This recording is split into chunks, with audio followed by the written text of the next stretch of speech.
Selfrefleksie vir toekomsvisie, dit help jou floreer.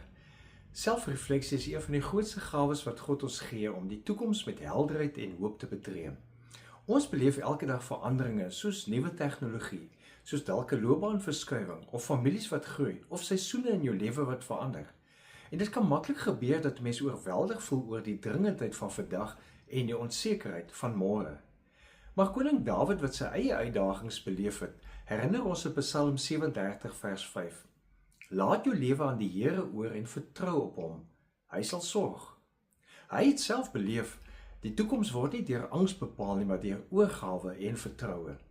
So gebruik jou Saterdag of jou Sondag om 'n bietjie terug te kyk oor die week en dan vra jouself, wat het my energie gegee?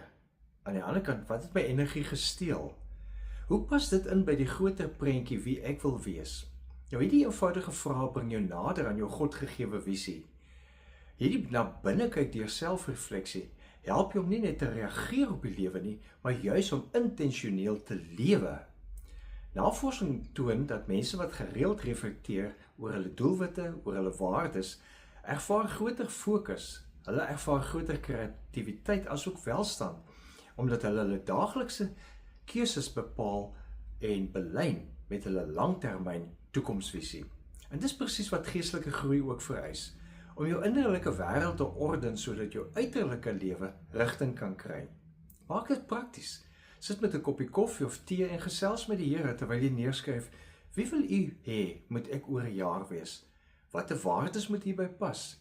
Watter gewoontes moet verander om hierby te pas? Hoe kan ek u meer vertrou in my besluitneming? Nou, jy sien, die goed help mense om 'n toekomsvisie te ontwikkel en dit help jou ontwikkel in die mens wie jy kan wees en veronderstel is om te wees. Onthou, wanneer jy jou lewe aan die Here oorlaat, beleef jy sy sorg elke dag, asook elke tree van jou lewenspad. Want God is saam met jou en God loop die pad saam met jou. Leef geïnspireerd.